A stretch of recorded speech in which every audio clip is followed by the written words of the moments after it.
नमस्कार विद्यार्थियों। अनिवार्य हिंदी की कक्षा में आप सभी विद्यार्थियों का हार्दिक स्वागत है। आज हम चर्चा करेंगे अनिवार्य हिंदी में जो दो पुस्तकें गद्य और पद्य हैं। चूँकि ये दोनों पुस्तकें या कि आपका जो पाठ्यक्रम है जिसमें हिंदी साहित्य का थोड़ा सा अंश आपके अध्ययन के लिए आपके पाठ्यक्रम में लगाया गया है, वह हिंदी साहित्य के आधुनिक काल से संबंधित है। और जो आधुनिक काल से संबंधित इतिहास का जो भाग है उसके बारे में भी आपकी जानकारी होना चाहिए। आज का अध्ययन उसी पर निर्भर है। हिंदी साहित्य के इतिहास को हम 4 भागों में बांटते हैं। जो हिंदी साहित्य के विद्यार्थी होते हैं वे इस इतिहास का बड़ी गहराई से अध्ययन करते हैं, और जब तक गहराई से अध्ययन नहीं करते वो साहित्य की विकासशील प्रवृत्ति को अच्छी तरह से समझ भी नहीं पाते हैं। क्योंकि आप अनिवार्य हिंदी के विद्यार्थी हैं और आपको एक इतिहास की सामान्य सी जानकारी होना चाहिए। तो हिंदी साहित्य का जो इतिहास है उसको 4 भागों में बांटा गया है: प्राचीन काल, मध्यकाल, रीतिकाल और आधुनिक काल। चूँकि तीन कालखंड है प्रारंभ के, वो आपके पाठ्यक्रम से रिलेटेड नहीं है। आपके पाठ्यक्रम से रिलेटेड है आधुनिक काल, जिसे हम स्वाधीनता आंदोलन काल कह सकते हैं। तो उस काल के कितने पड़ाव है, वो काल कहाँ से शुरू होता है और किन किन कालखंडों से होकर के वह आगे विकास करता है, इस बात पर आज हम चर्चा करेंगे और उस काल की क्या क्या विशेषताएं रही है। तो आधुनिक काल, रीतिकाल के बाद हिंदी साहित्य में जिस साहित्य का विकास होता है, जिस प्रवृत्ति का विकास होता है, जिस युग का विकास होता है, उसे हम आधुनिक काल कहते हैं। रीतिकालीन काव्य की जो इतिवृत्तात्मकता तथा प्रदर्शन प्रियता जब जड़ता को प्राप्त होने लगी तो हिंदी साहित्य में कुछ ऐसी नवीन प्रवृत्तियों का उन्मेष होने लगा। यह कार्य लगभग 1850 ईस्वी के आसपास होना प्रारंभ हुआ। कहने का तात्पर्य यह कि जब रीतिकाल की जो श्रृंगारिकता, आलंकारिकता, कलात्मकता, साहित्य की जीवन से दूरी से जब कवि आगाह गए और दूसरी तरफ भारत में राजनीतिक संकट, सामाजिक संकट, आर्थिक संकट और पराधीनता का जो संकट था, उससे समाज में एक नई हलचल पैदा हुई, जिससे साहित्य में भी महसूस किया गया। साहित्य में भी एक परिवर्तन आया और ये परिवर्तन हिंदी साहित्य में लगभग 1850 ईस्वी के आसपास देखने को मिलता है विविध प्रवृत्तियों के रूप में। महत्वपूर्ण तथ्य यह भी है कि लगभग इसी समय आधुनिक भारत का निर्माण काल भी आरंभ होता है। इस व्यापक परिवर्तन के मूल में तत्कालीन राजनीतिक परिस्थितियां भी थी। भारत में ईस्ट इंडिया कंपनी की स्थापना, भारत का पहला स्वाधीनता आंदोलन तथा उससे फैली देशव्यापी चेतना की नई लहर, अंग्रेजों द्वारा किए गए अनेक सुधार किंतु अंग्रेजी कुशासन के विरुद्ध भारतवासियों का तीव्र आक्रोश, गांधी जी का आंदोलन आदि अनेक हलचलों से युक्त यह युग राजनीतिक जागरण का युग था। और इस राजनीतिक जागरण ने ही देश में चहुंमुखी हलचल पैदा की। राजनीतिक ही नहीं, सामाजिक तथा धार्मिक क्षेत्रों में भी नए नए सुधारवादी आंदोलन इस काल में होना प्रारंभ हुए।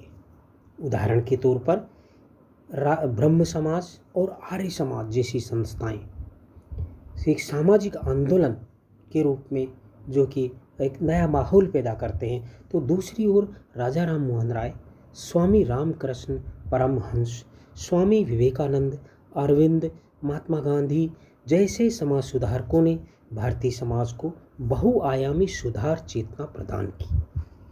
और ये जो सुधार चेतना है ये इतनी व्यापक थी कि लोग जो रीतिकालीन और मध्यकालीन जो बौद्धिक जड़ता थी, रूढ़ियाँ थी, उनसे जो कि उनको तोड़ने लगी और नया कुछ बौद्धिक दृष्टि से सोचने लगे, शिक्षा की दृष्टि से सोचने लगे, वैज्ञानिक दृष्टि से सोचने लगे।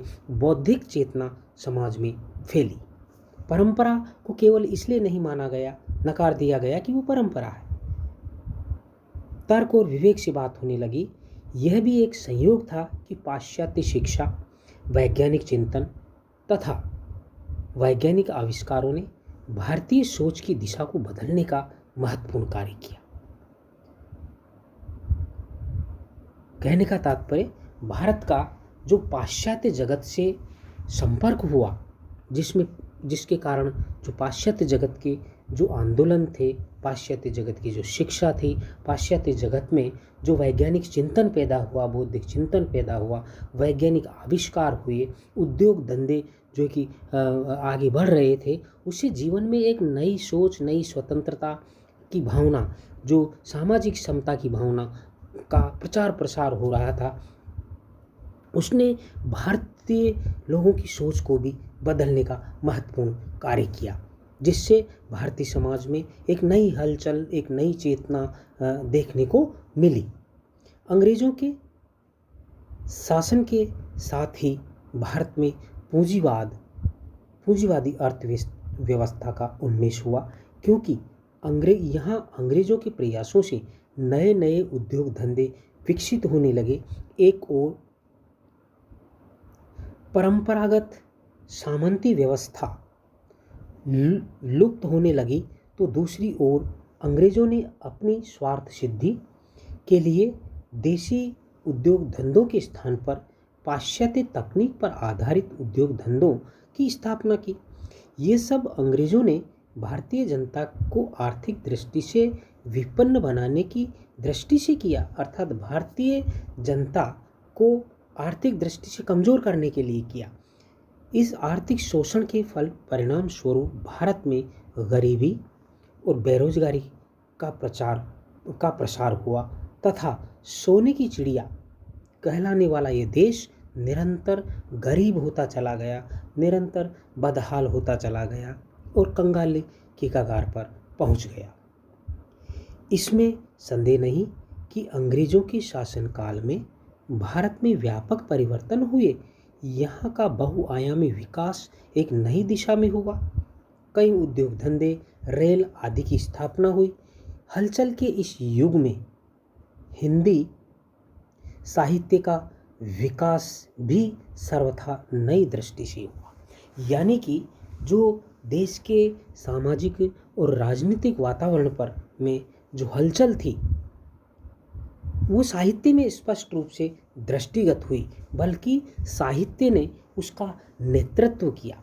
साहित्य ने उसमें आगे बढ़कर उसको भारतीय दृष्टि से जो कि लेने का प्रयास किया, भारतीय दृष्टि से उस परिवर्तन को देखने की कोशिश की और भारतीय समाज में एक नई चेतना लाने का, सामाजिक, राजनीतिक, आर्थिक चेतना लाने का प्रयास साहित्य ने किया। इस प्रयास के फलस्वरूप ही साहित्य का कायाकल्प हुआ और साहित्य एक नवीन स्वरूप में, नवीन कलेवर में हमारे सामने आता है और इसीलिए इस साहित्य को हम आधुनिक साहित्य की श्रेणी में रखते हैं। पाश्चात्य आधुनिकता ने हिंदी साहित्य को भी प्रभावित किया। कहने का तात्पर्य, पाश्चात्य जगत की जो आधुनिकता थी, जो विचार था, जो चिंतन था और वहाँ का जो साहित्यिक आंदोलन थे, साहित्यकार थे, उसका प्रभाव भी भारतीय जगत पर पड़ा, भारतीय साहित्य पर पड़ा। वैज्ञानिक दृष्टिकोण का प्रभाव साहित्य के स्वरूप तथा उसकी अभिव्यक्ति दृष्टि पर भी पड़ा। यदि स्थूल रूप से कहना चाहें तो हम कह सकते हैं कि हिंदी साहित्य के क्षेत्र में दो बहुत बड़े परिवर्तन हमें दिखाई देते हैं। पहला, यानी कि रीतिकाल के समाप्त होने और आधुनिक युग के प्रारंभ होने में जो दो महत्वपूर्ण परिवर्तन दृष्टिगत होते हैं, उनमें यह है कि हिंदी में गद्य लेखन की परंपरा का विकास हुआ। दूसरा है अभिव्यक्ति के लिए ब्रज भाषा के स्थान पर खड़ी बोली की स्थापना हुई। ये दो महत्वपूर्ण संकेत बिंदु है कि साहित्य एक नई दिशा की ओर मुड़ रहा है, क्योंकि रीतिकाल समूचा पद्य में लिखा गया है और भाषा ब्रज और अवधि है। लेकिन आधुनिक काल में गद्य लेखन की जो विधाएं हैं उनका विकास होता है। कहानी, निबंध, उपन्यास आदि जो विधाएं हैं उनका श्री गणेश होता है। और अभिव्यक्ति के लिए जो सबसे बड़ी बात हुई कि ब्रज भाषा का और अवधी भाषा का के स्थान पर साहित्यकारों ने खड़ी बोली को अपनी भाषा का माध्यम बनाया, अपनी कविता का माध्यम बनाया, क्योंकि आम बोलचाल की भाषा में इसका महत्वपूर्ण स्थान था। राजनीतिक क्षेत्र में खड़ी बोली का महत्वपूर्ण स्थान था। यही खड़ी बोली आज की हमारी हिंदी भाषा है। यानी कि दो चीज़ें महत्वपूर्ण जो कि ध्यान रखने की है कि आधुनिक युग काल के प्रारंभ में दो महत्वपूर्ण परिवर्तन हुए साहित्य के क्षेत्र में, हिंदी साहित्य के क्षेत्र में। इन दो महत्वपूर्ण परिवर्तनों ने हिंदी भाषा, हिंदी साहित्य के क्षेत्र में व्यापक परिवर्तन के संकेत दिए और यहीं से हम इन्हीं परिवर्तन के संकेतों से आधुनिक युग का श्री गणेश मानते हैं। मोटे रूप में हिंदी साहित्य के आधुनिक कालीन विकास को निम्नलिखित काव्य धाराओं में देख सकते हैं। यहाँ एक बात और भी है कि जो आधुनिक काल से पहले के जो कालखंड है, प्राचीन काल, मध्यकाल और रीतिकाल, इनकी जो समयावधि है वह ज़्यादा लंबी है। लेकिन जो आधुनिक युग में जो नित्य नए परिवर्तन हुए समाज में, राजनीति में, आर्थिक क्षेत्र में, वो साहित्य के क्षेत्र में भी दृष्टिगत होते हैं और साहित्य भी निरंतर एक नई परिवर्तन करता हुआ, प्रयोग करता हुआ आगे बढ़ता है। इस कारण साहित्य में युगों का परिवर्तन, युग जल्दी जल्दी परिवर्तित होते हैं। आधुनिक काल का जो पहला कालखंड है, आधुनिक काल का जो पहला कालखंड है उसे हम भारतेंदु युग के नाम से जानते हैं। आधुनिक युग का जो पहला कालखंड है वह भारतेंदु युग के नाम से जानते हैं और इसका जो समय है वह 1857 से सन 1900 ईस्वी तक है। हम इस जो समय की जो अवधि है इसे हम 1850 भी मान सकते हैं, क्योंकि कई जगह पर 1850 भी आता है। तो हम जिसे हम एक राउंड फिगर में कहें तो 1850 से 1900 तक का, यानी कि 50 वर्ष का जो कालखंड है वह भारतेंदु युग के नाम से जाना जाता है। और भारतेंदु युग से तात्पर्य यह है कि इस कालखंड में भारतेंदु हरिश्चंद्र ने साहित्य के क्षेत्र में हिंदी का नेतृत्व किया है और अपने युग के साहित्यकारों को प्रेरित किया है। यानी कि इस युग में भारतेंदु हरिश्चंद्र का योगदान सबसे महत्वपूर्ण है, सबसे ज़्यादा है। उन्होंने हिंदी भाषा को, साहित्य को आगे बढ़ाने का काम किया, नाटक लिखे। उन नाटकों में भारतीय राजनीतिक जो चेतना है उसकी नए युग की आहट स्पष्ट रूप से देखी जा सकती है। अंग्रेजी सत्ता के विरुद्ध भी आवाज़, अंग्रेजी सत्ता के विरुद्ध चेतना भी उसमें देखी जा सकती है। फिर दूसरा जो कालखंड है आधुनिक युग का, दूसरा जो पड़ाव है वह है द्विवेदी युग या सुधारवादी युग, जो मात्र 15 वर्षों का है, 1900 ईस्वी से लेकर 1915 तक। इस युग का जो प्रतिनिधित्व किया उस आचार्य महावीर प्रसाद द्विवेदी ने सरस्वती पत्रिका के माध्यम से, जब से सरस्वती पत्रिका का संपादन का काम आचार्य महावीर प्रसाद द्विवेदी के पास आया, साहित्य के क्षेत्र में एक नए सुधार का श्री गणेश होता है। एक नई परंपरा आती है। सामाजिक सुधार, आदर्श और नैतिक जीवन का प्रसार साहित्य के माध्यम से इसमें होता है। और युग में जो नई चेतना, राजनीतिक चेतना, सामाजिक चेतना, आर्थिक चेतना, नैतिक चेतना, जो भी कुछ चेतना यानी कि जितना भी परिवर्तन था, वो एक प्रकार से साहित्यकारों ने 2 कदम आगे बढ़ कर के उस परिवर्तन को अभिव्यक्ति दी, उस परिवर्तन को आवाज़ दी और भारतीय समाज को जागृत करने का प्रयास किया। इसीलिए इस युग को द्विवेदी युग भी कहते हैं और सुधारवादी युग भी कहते हैं, क्योंकि इस काल के साहित्यकारों की रचनाओं का जो मुख्य उद्देश्य था वो था समाज सुधार।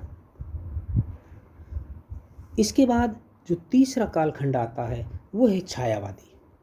शुद्धतः साहित्यिक युग है, साहित्यिक चेतना है, लेकिन इसमें भी प्रच्छन्न रूप से सांस्कृतिक और राष्ट्रीय चेतना का संदेश छुपा हुआ है। ये काल 1915 से 1935 तक का है। कहीं स्थान पर 1918 भी मिलता है, और क्योंकि झरना जो रचना है उसका प्रकाशन 1918 में हुआ था और उसी से छायावाद का प्रारंभ मानते हैं। लेकिन 1915 से 1935 तक मोटे रूप में छायावादी युग माना जाता है। इसमें जो पंत, प्रसाद, निराला, महादेवी वर्मा प्रतिनिधि रचनाकार इस युग के कवि हैं, जिनका अध्ययन हम आगे करेंगे।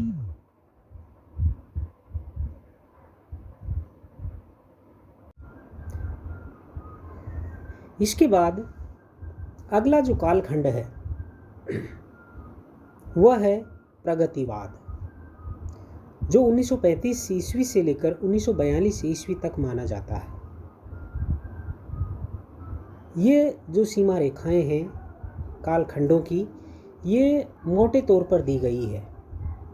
ऐसा नहीं है कि 1935 से जो काल शुरू हुआ या काव्य आंदोलन शुरू हुआ, प्रगतिवादी काव्य आंदोलन शुरू हुआ और वो 1942 में ख़त्म हो गया, ऐसा नहीं है। आगे भी ये काव्य धारा चलती रही, लेकिन 1942 में फिर नई काव्य धारा आ गई जिसको हम प्रयोगवाद के नाम से जाना जाता है।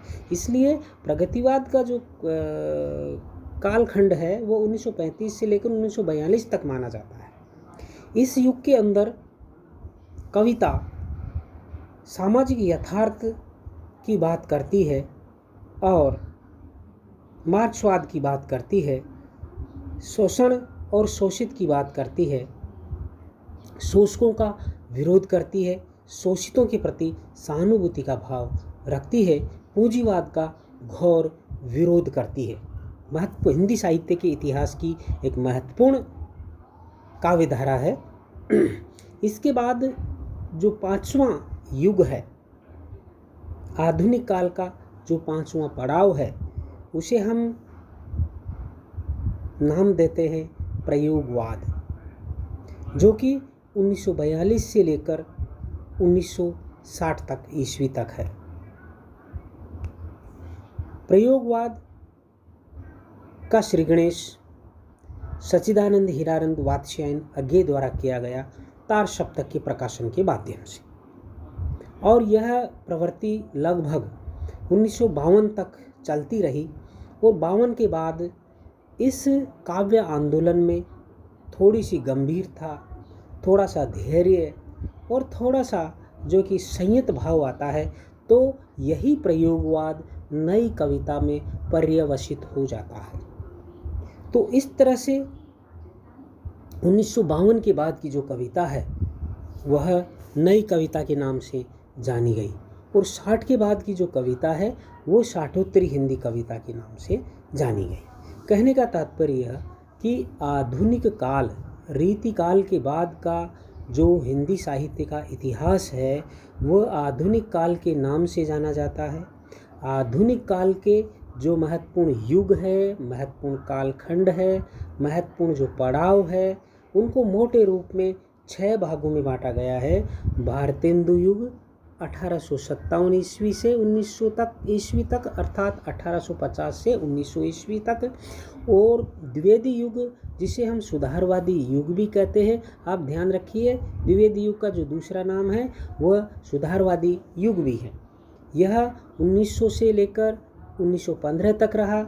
और छायावादी युग है वह 1915 से लेकर 1935 तक है। कई जगह पर आपको 1918 से लेकर 1936 तक भी जो कि मिल जाएगा। प्रगतिवादी काव्य धारा है, प्रगतिवादी युग है, वो 1935 से लेकर 1942 ईस्वी तक माना जाता है। और पांचवा जो कालखंड है वो प्रयोगवाद है, जिसका शुभारंभ, जिसका प्रवर्तक, जिसका प्रवर्तन सच्चिदानंद हीरानंद वात्स्यायन अज्ञेय द्वारा किया गया था। और यह 1942 से लेकर के 1952 तक रहता है। यहाँ 60 दे रखा है, आप इसको 52 समझिएगा। और फिर जो नई कविता है वह 1952 से 50 के बाद की जो कविता है वह नई कविता के नाम से जानी जाती है। 60 के बाद कविता में एक नया तेवर आता है, एक नया बदलाव आता है, एक नया मुहावरा आता है और कविता अधिक आक्रोशित दिखाई देती है। भारत की आज़ादी के बाद कवियों, साहित्यकारों, सामाजिक कार्यकर्ताओं ने ये महसूस किया था कि देश आज़ाद हो गया और अब आज़ादी मिली है, सुख और चैन मिलेगा, देश विकास करेगा चहुमुखी। लेकिन ऐसा लगा नहीं, तो एक तरह से असंतोष का स्वर उभरता है। राजनीतिक दृष्टि में, राजनीतिक क्षेत्र में व्याप्त भ्रष्टाचार और नैतिक अधपतन के कारण साहित्यकारों में, सामाजिक चिंतकों में एक नई निराशा और आक्रोश दोनों ही हैं। वो साहित्यकारों ने अपनी कविता में व्यक्त किया, वो साठोत्तरी हिंदी कविता में देखने को मिलता है। कहने का तात्पर्य यह कि नई कविता 1960 तक जाते जाते अपना मुहावरा बदल लेती है, तो कविता का भी नाम बदल जाता है और वो साठोत्तरी कविता के नाम से जानी जाती है, सत्तरोत्तरी कविता के नाम से जानी जाती है। और कई काव्य आंदोलन आगे जो कि विकसित होते हैं। ये काल विभाजन है, ये स्थूल रूप से ही किया गया है, मोटे रूप से, क्योंकि किसी एक काव्य प्रवृत्ति का उदय अकस्मात नहीं हुआ करता। कई प्रवृत्तियां साथ चलती रहती है, किंतु किसी समय किसी प्रवृत्ति विशेष की प्रधानता होती है और उस प्रधान प्रवृत्ति के आधार पर उस खंड विशेष को उस प्रवृत्ति के नाम पर जो नाम दिया जाता है।